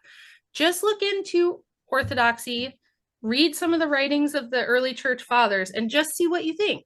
nobody's asking you to do more than that, because if you do that and it's still, you're not convinced, then no, don't worry about it. But I think people with even just a little bit of a discerning mind who are looking for truth, they read it and it just changes their worldview. So that's what I know. You might be me a year from now. You might be like, dang, because I went through that too. I mean, I think we do that, right? When you kind of realize, okay, maybe anarchy isn't like the answer. Maybe it's not an answer in and of itself, and you have to reevaluate things. Like right now, I'm super black-pilled on American politics in general because of all the stuff that I know about it now. So like, I like political theory and political philosophy, but I don't really give a shit who wins elections. I am stoked to tell you guys about the show's new sponsor. I am now working with MTS Nutrition, which is a brand that I've believed in for a very long time, and they run awesome cells and they have awesome products. So I want to tell you about their amazing protein powder, which you're going to ask me how many pounds I have of the protein powder, and the answer is all of them. So here I got red velvet cake, 25 grams of protein, and they have the amino acids and everything on there, 59 servings. Peanut butter fluff, fluffernutter, 26 grams of protein, and then also the chocolate chip cookie, which literally has real pieces of chocolate chip cookie in there. So 27 grams of protein, 180. As I've talked about on the show, getting your protein in is very, very important. So make sure you hit that link below and purchase your protein powder through MTS Nutrition. Boom! Yeah. I mean, it largely doesn't seem to matter anymore. It really doesn't. No, if you know who's really running things, it's like, who cares what little puppets they put up, you know, for the most part. Locally, there might still be reason to pay attention to that stuff. But I mean, I think America's been over for almost 100 years. Yeah, so. I think it's a relatively reasonable kind of conclusion to come to. So the one thing that I did text Tommy about this morning, because he's been kind of my mental punching bag for these ideas. Yeah. When I see people expressing the concerns over and maybe I'm a little bit sloppy in this, but I see some people kind of not hesitating to call people demonic and saying this is demonic. My hesitation to get on board with this is the fact that I think a lot of people want to when you're a hammer, everything looks like a nail, right? Yes. So the problem with me seems to be that like a lot of people want to not believe that they wouldn't do the same things that they see these crazy woke leftist people doing in a certain situation. It's kind of the same deal when you read the book Ordinary Men, which I don't know if you have, but it's absolutely fascinating. So basically, if you're not familiar with it, it's they follow a police battalion in Nazi Germany and figure out how they can take ordinary policemen and turn them into literal Nazis that would go out and do the stuff that Nazis did. And it's a very, very fascinating book, and it's absolutely horrifying. But my problem when people, just write stuff off as demonic, or when people say, oh, you're just a Nazi, right? Insert whatever term here, is that I think people remove the human element from it. And once again, don't think that they wouldn't do that, or they assume that they wouldn't be that person. But my problem is that I know I'm a flawed person, and everybody else should know that, once again, given a certain situation, if it were defending your family, if it was defending your ideology at that time, you would be the same person out on the streets doing whatever. And the other concern with this for me is that I'm a heavy metal kid, right? I mean, I grew up going to, oh my God. Oh, I can't believe it. Oh my God. Okay, so you're gonna put this. I just threw up devil horns, but everybody relax. Everybody relax. Okay, I'm not over here throwing Illuminati hand symbols. I'm just being a metalhead kid. You could probably see my amp right there. That's my Paul Reed Smith MT15. Sweet. So, and I have a Zakk Wylde guitar. I mean, I have Dimebag Darrell's guitar and Zakk Wylde's guitar tattooed. Oh, that's awesome. Yes. So cool. I can't believe we're all the way here now. But like I said, you're going to put my next concern right to bed. So I once again, I know I'm throwing a lot at you, but I'm almost worried that we could see another satanic panic where, once again, you bring up the idea, and I think it is a net positive that people are returning to religion, because I do believe this brings about a more moral people. But I don't want the culture that fostered everything that I absolutely love, that is political and to a large degree apolitical, come to an end because people don't like the imagery. Do you share that concern at all, or do you think just a little paranoid? No, I think you're totally spot on with that. And there's a couple things I would say. Okay. The first thing I would say is there's something we know for sure that happens. It's like in intelligence agencies, they call it a limited hangout. So when Yes. something is about to get exposed that's pretty bad and might cause some public backlash, they'll try to get ahead of it by releasing some of the details or even most of the details or something right. similar to it, and being like, look over here, and people can freak out a little bit, and then nobody bothers to look further into it, and then kind of get away with whatever. So like the original like 80s 90s satanic panic, actually there were some things going on. So there was satanic cults that were going on and were happening, but it was all connected to CIA programs like the Phoenix program. There's some pretty good evidence now that the intelligence agencies were experimenting during the Vietnam War with creating super soldiers, but instead may have unleashed a rash of serial killers, including like Jeffrey Dahmer may have been connected, Son of Sam, a whole bunch. There was just a Netflix documentary that came out about one of them that was related to the Son of Sam. I don't remember, it was him and one other guy, and that this all led back to actual cults that had CIA connections. Charles Manson would be one of those, right? So I think that part of the satanic panic at that time was a bit of a cover up because they were trying to keep this sort of stuff from coming out. But the reason that works so well in America is because we have this Protestant, like Puritan heritage, right? And the Puritans they were bonkers. Okay, in my book, if you get to read it, the first couple chapters, I talk about how radical the Protestants that first came here were, because a lot of people don't know. The reason there was witch trials and stuff like that is because they were doing some crazy stuff. There was crazy things going on. These people were from England, and they would mix some of the like pagan occult practices of England with their Puritan practices, because once again, they got rid of church authority. They threw it out. They discarded it, and they said, we don't need that. We just need our Bible and like a meeting house. In fact, they wouldn't even have crosses in their church. They wouldn't have pastors. They would let females be deacons and like the unofficial officials. So it was kind of an attempt at like an anarchist Christianity a little bit. So when that happens and there's no central agreed upon dogma of any kind, you can mix whatever you want. So they mixed a lot of crazy stuff in, and there was, some witchcraft elements and things like that. But then there would be these massive overreactions where people would find these things out and freak out. And then like, we have to burn everyone and cleanse everything. And this idea in Christianity is a very Western thing. In Eastern Orthodoxy, there's not really a satanic panic because we don't have the same conception of original sin. We don't have the same conception of the fall, and we don't have the same conception of how the demonic works.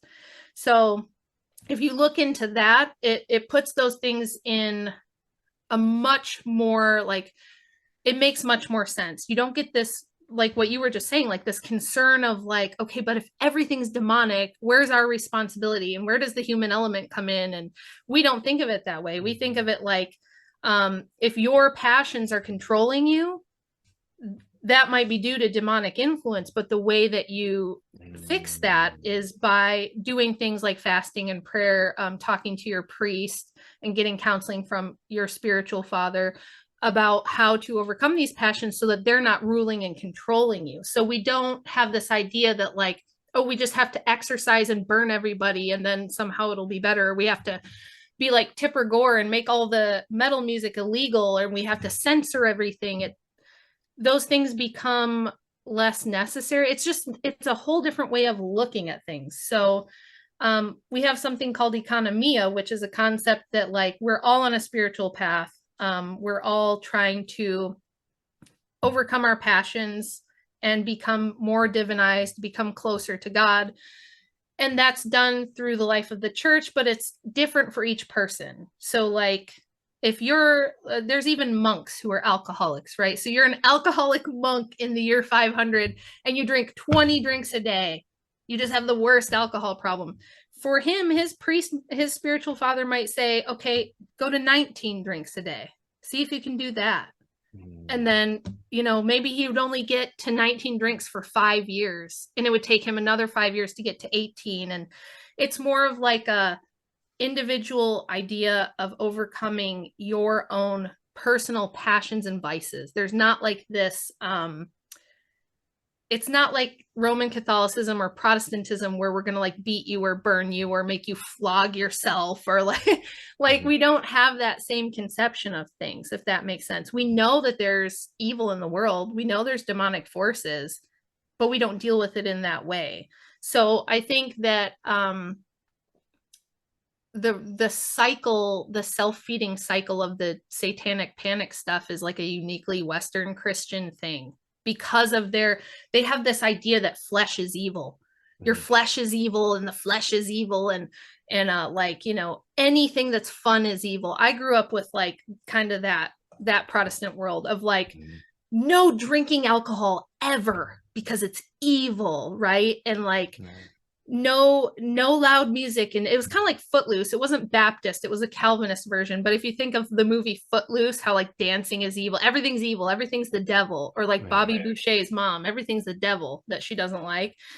We don't have that. So we have feasting and fasting. So we go through a period of fasting where we learn to control our passions and deny ourselves. And then there's a season of feasting where we celebrate and we indulge a little bit, and we all have wine. Like at Pascha, when the great fast of Lent is over, everybody's partying. It's like 2 a.m. at church, everybody's drinking wine, and we're celebrating in proper context the resurrection of Christ and fellowship in the church. And so it takes those things and puts them in their proper place, so that you don't have this crazy black and white thinking of like, all worldly things are evil, and you can't listen to music, and you can't watch movies, and you can't ever have sex, and even once you're married it has to be missionary only, and only if you're having babies. Like that craziness does not come out of Orthodoxy at all. It comes from like later reinterpretations and heresies.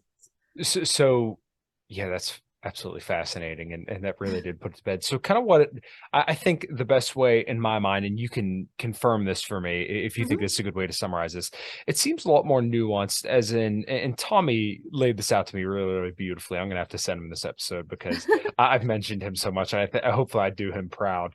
The way that he explained to me his relationship with Christ was that this is kind of like an exercise, because I mean, this podcast is called In Liberty and Health, where I talk about, developing muscle and developing your physical well-being, and then obviously, spiritual and, overall mental health. His relationship with Christ is kind of like an exercise where, like, let's say for me right now, if I were to approach and pray the way that you or Tommy or somebody does, for me, it wouldn't be quite as clear, because I haven't necessarily trained that part of myself or that relationship with another being, right? So therefore, it's going to be very, very difficult for me to touch that. For you, somebody who's done this for over a long period of time, your relationship is going to be a lot more solid. So you're able to get in touch to that certain relationship a lot easier. It's a lot more nuanced. So basically, somebody who eats a lot and has a problem with food, who's very obese, may have a trouble. Once again, their passion right now is eating. So therefore, they may be led in your worldview by a demonic force that causes them to eat, and that's their passion. That may be a demonic force. So therefore, them fasting from food may be beneficial for them, and may that bring them closer to Christ in that regard. Is that a good summary? And would you describe that as accurate? Yeah, it's really close. So when we pray or we fast or we give alms, give charity, when we go to the liturgy and we take the Eucharist or we go to confession, we are participating in the divine energies of God through the life of the church and through the sacraments, through our prayer, through our fast, all those things I just said. And so for us, it's not a mental status like it is in, say, if you're a Baptist and you just say, I accept Jesus into my heart. Now I'm saved and I'm sealed, and I have, as Jim Bob calls it, the tramp stamp, like that you're sealed and saved. And from then on, I can just do what I want. It doesn't matter because I'm forgiven. And I just verbally profess that I believe in Christ, and that's it. We have a concept called theosis, which means that when Christ came and died on the cross, he recapitulated the universe and provided a connection back to God for us. And through the life of the church and through the sacraments, we participate in the divine energies, and those things prepare us for when we inevitably leave this earth and meet God. We will experience his like holy, fiery presence as like a warm, good thing. Whereas people who have gone further from the will of God and distanced themselves from him and rejected him in the life of the church, they will experience it as like a burning fire, like a blistering burning, like you've been in the sun too long, you've got a terrible sunburn. Like that's kind of an analogy, I guess. So we don't even have the same conception of hell. Hell isn't a place created by God to throw the bad people, right? Hell is just, you have made your choice through the course of your life to reject God, to deviate further and further from his will, to follow your own. And because of that, you see this happen with people, right? If they just outright reject God, like the angry atheists who are bitter, and they're like, I had a girl tell me the other day, she was like, well, if God is real, he's a dick, he's a jerk, because he did this and he did that. That, do you think she's going to enjoy being the presence of God if she dies and goes to the same place I go to? No, she's going to experience it as something awful because she wants to follow her own will. So that's kind of our conception of it. And through praxis of the religion, through practice of fasting and prayer and trying to align ourselves with God's will more and more, trying to overcome the passions, because demons can't make you do anything, but they will tempt you. They've been around forever. They know our will. They know how we work. They know what your weaknesses are from just observing you, and they will tempt you with whatever they think they can tempt you with, and they will just push your weak spot until you give in, which is why we kind of practice overcoming that, leaning on God to do that. And so that's kind of like what your friend was saying. That's basically what I think he was saying as well, right? Yeah. That it's through the practice. It's literally practice. Right. And just like anything else, you get better at it. You become less distracted during prayer. Fasting gets a little bit easier, and you continue to challenge yourself. I know you're a weightlifting guy, right? Well, I'm a weightlifting girl. Nice. And yeah, I've been lifting for like 15 years. It's my favorite thing. It keeps me sane. It keeps me physically strong and healthy and all that. But for me, it's like very mental, and it helps me. Yes. If I can crush difficult things in the gym, you know, when you're in like the last set on a hack squat or something, you just want to die and you're like, F these hack squats, F them. But you get through it and you push through it. And then you go back the next time and you hit it even harder. It really mentally fortifies you. It's kind of a similar idea that the more you practice, the more you participate, the closer your will becomes aligned with the will of God. Yeah. So very different conception than just this idea that I have a mental status of believing, and because I profess with my tongue and think in my head that Jesus is real and that he's the good guy, I'm saved. It's very different from that. Right. It seems to be, to put it crudely, like a state of being, but it's funny that you it's like a whole way of living. It's a whole worldview. Right. And it's, as somebody who's really interested in like philosophy and thinking through these systems and thinking on a meta level, it was amazing to me that this coherent worldview exists. It's like, I can't really articulate what a great gift it's been to me, like how amazing it's, and it's not easy. Don't get me wrong, just like weightlifting, we love it, but it's not easy. It hurts sometimes. It's really hard, and there's days you don't want to go. Same thing with learning to play the guitar. It's like you have to develop calluses on your fingers, and certain things hurt to do, and until you practice them enough. It's very similar to that, but it gives you a cohesive, coherent worldview, a grounding for morality, a purpose, and it doesn't have these giant holes and contradictions in it the way that every other religion I've ever looked at does. So yeah, that's, every time I talk to somebody about this, I do get more and more interested. So I think you're gonna have to send me the Orthodoxy study guide, because I'm some cliff notes. Yeah, I think I'm don't feel pressured to like jump right into it. In fact, they warn you against that, which is another great thing. It's not like Jay Dyer always does a Billy Graham impression. Like, come on down to the altar and have a slice of cheese pizza and say the sinner's prayer and join us. it's like, it's totally a journey. So I'm still actually a catechumen, even though I've been doing this for a few years. I'm going to be baptized. Well, I'll be chrismated. The rest of my family will be baptized at Pascha, which is our Easter. And it's a long process, and they want you to understand everything and know what you're getting into and take your time getting there, because they want it to be sincere, and it's a transformation. It's not a club you're joining. It's not like the Freemasons where you just show up a couple times, do a little ceremonial jibba jabba and pay a fee and you're in. You know, it's not like that. It's a whole journey. So take your time. Like, people ask me if they want to start looking into it. I always say, take your time. Don't feel pressured to jump in and accept it, even if everyone you know is getting on the Orthodox bandwagon. Take your time.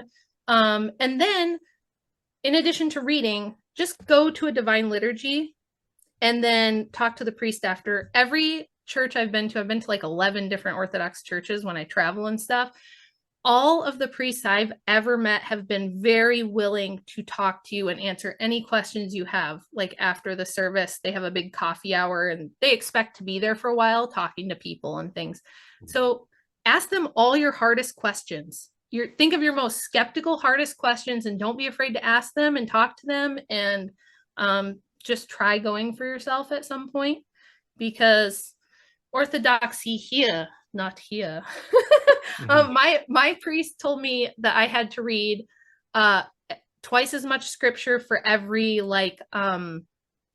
philosophical or theological work I was reading, because immediately, within just a few weeks of knowing me, he was like, you're very cerebral, you're up here, and you want to know the theology, and you want it. And he's like, that's great, but that's not what the life is about. And I want you to be actually doing the prayer, and I want you to actually be reading the scripture and stuff like that more than you're doing those things. He's like, it's not that you can't do those things, but I want you to be doing the practice, right?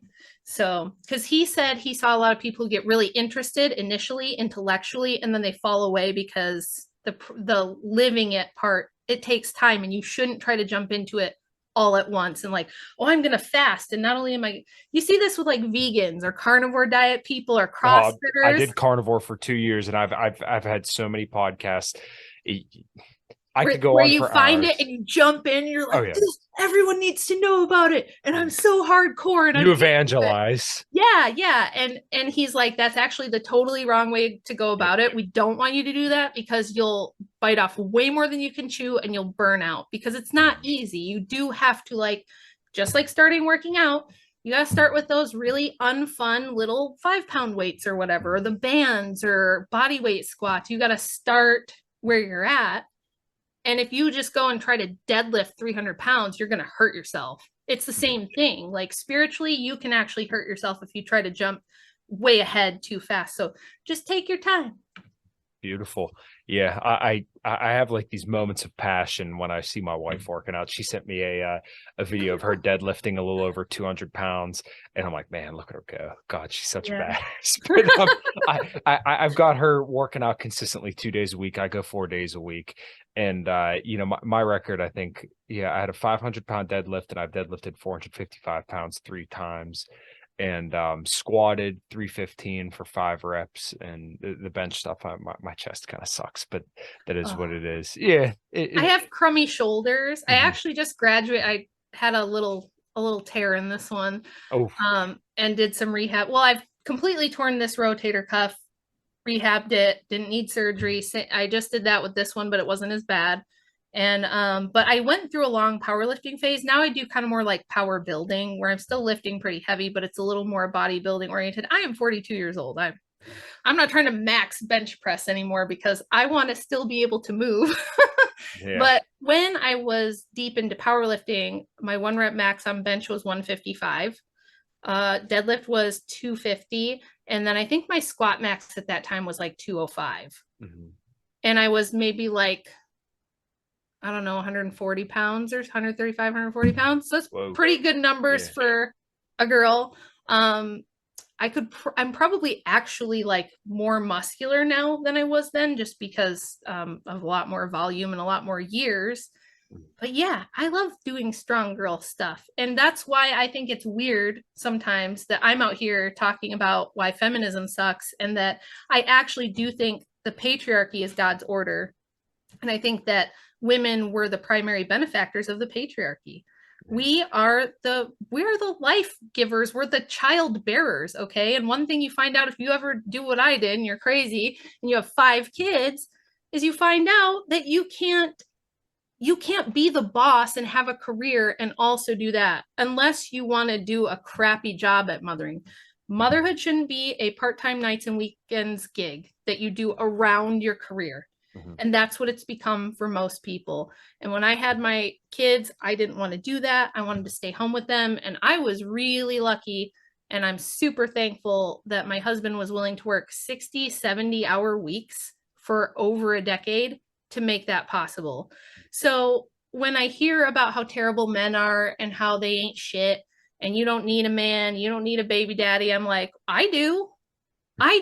And I'm probably way stronger than you. I'm probably much tougher than you. I could probably out debate you. And I couldn't do it, right? I can't raise 5 children on my own and do a good job. Something has to give there. Yeah. And I wanted to give my kids the best possible life growing up that they could have. And that requires both of their parents. They need their dad and they need their mom, and they need to be at home with their family bonding. So like all of my kids are super best friends, get along amazingly, and they're really close. And I didn't have that with my sister growing up at all. We didn't get along at all. We didn't even like each other. We still are completely opposite. And it's like, I'm the least likely person to have ended up here, but I'm super thankful that I did. And I think the most important thing I learned as a woman was to be able to look at myself and see my flaws and see where I'm screwing up, where my behavior leaves more to be desired, and to think about what I bring to the table for my family. Because we teach and train women now that like, you're perfect just the way you are. You're a queen.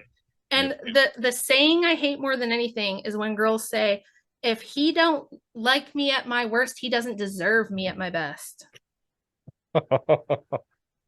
No, let me just look at you in your face and tell you, no, that's bullshit. And that's pretty evil, really. Yeah. It's pretty evil to think that you should never be expected to change or modify your behavior. You might not be doing something mean, bad, wrong, right? It's like there's lots of times that I have screwed up and made big mistakes. And I think the only reason I was able to salvage my family from the wreckage is because I was willing to look at myself and be like, okay, it has to have something to do with me, right? Things can't continually be going wrong and it's got nothing to do with me, because that just wouldn't make sense. Right. And it's hard to look at yourself and be like, I screwed up, I shouldn't have acted that way, or I shouldn't have treated you that way, and I'm sorry, and then actually change your behavior.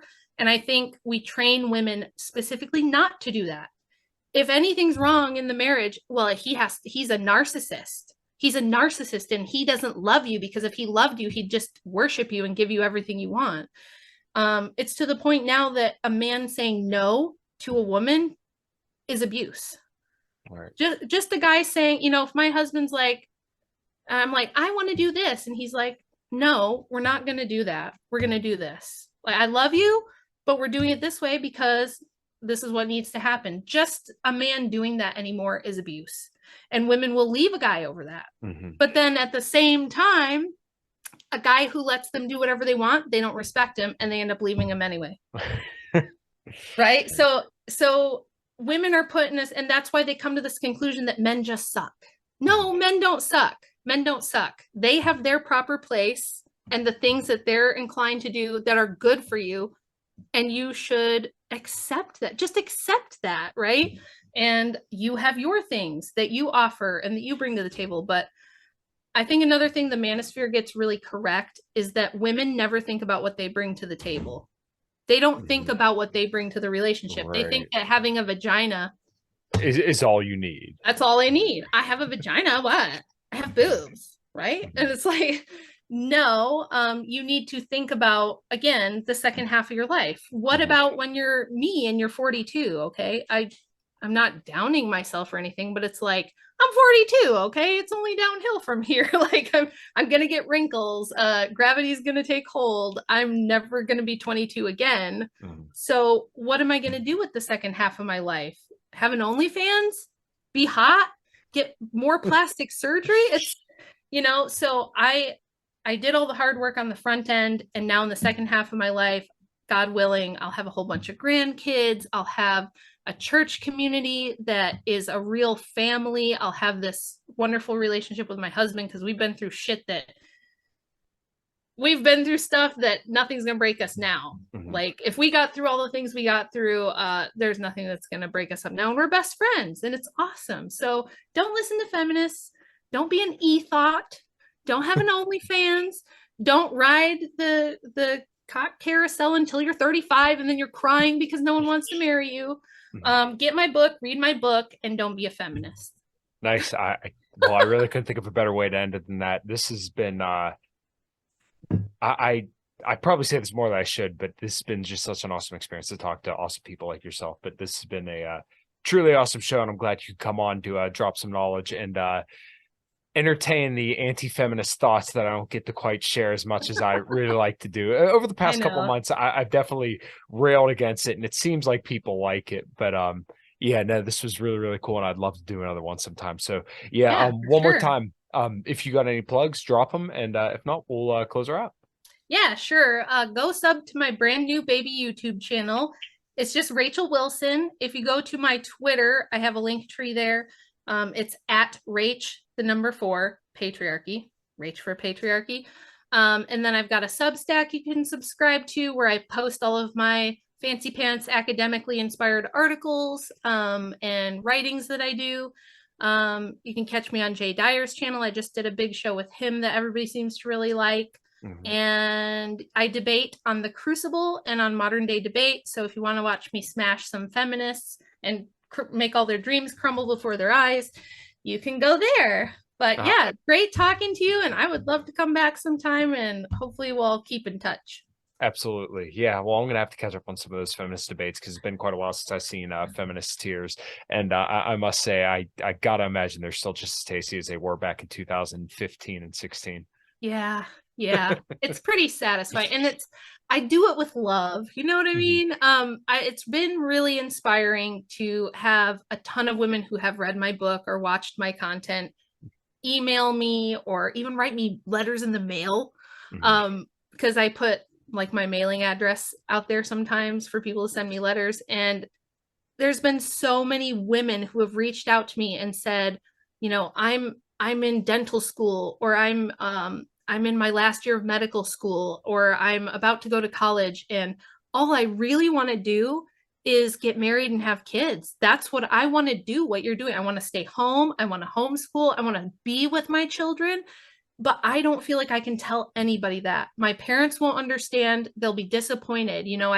I've put all these years into having a career track in my life, and I've put all this money in, and I have college debt maybe already, or things like that. And they don't know who to talk to about it. So I don't think this is truly what women want. We've just browbeat them and conditioned them and propagandized them to think that to be successful, this is what they must do. So I think there's a lot of hope, and all I'm trying to do is make it cool again to be a mom and a wife. Being a mom and a wife is cool. It's fun. It's a great life. It's really fulfilling. It's really enriching. There's a lot of self-sacrifice involved, but it's totally worth it. And I think there's a lot of hope. If we can get men to just be men again and tell women it's okay to be women, I think we can make a lot of progress. It's not about going back to 1950. It's about making the future something that's better for families and better for people and better for society. So, yeah.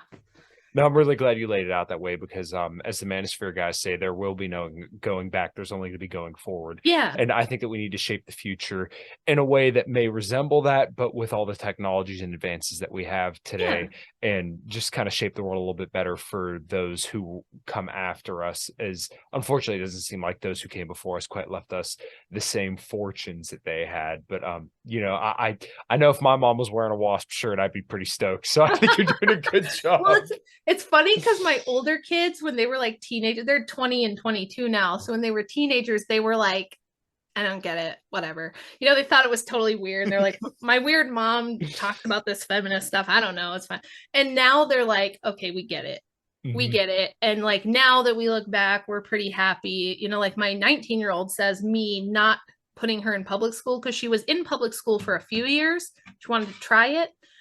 It went really badly, not because she was behind, not because she was socially awkward. It wasn't that. She was like fine with all that stuff. But public schools now are like prisons. It's like prison rules. There's violence, there's bullying, there's like all kinds of that stuff going on, even in like little small towns like we live in. And somebody asked her recently, like, how do you feel now that you're an adult about your mom and her stuff and homeschooling? And she's like, it probably saved my life. She was like, if I would have been forced to stay in a public school, I don't know if I would have made it because it was so rough and it was so, you know, like she started to get like worrying about her body and her body image and like people teasing her about her looks, and she's beautiful, but that's how people are, right? They're just mean. So, and she's like, I was allowed to like grow up and be a kid and develop an identity and have a personality outside of that system. So now that I'm an adult out in the world, like I know who I am and I know what matters and I have a good grounding for my life. So it's really nice to hear that my older kids feel like it worked and that I did a good job for them because that's all I wanted to do. So yeah, I can't imagine a higher purpose in that.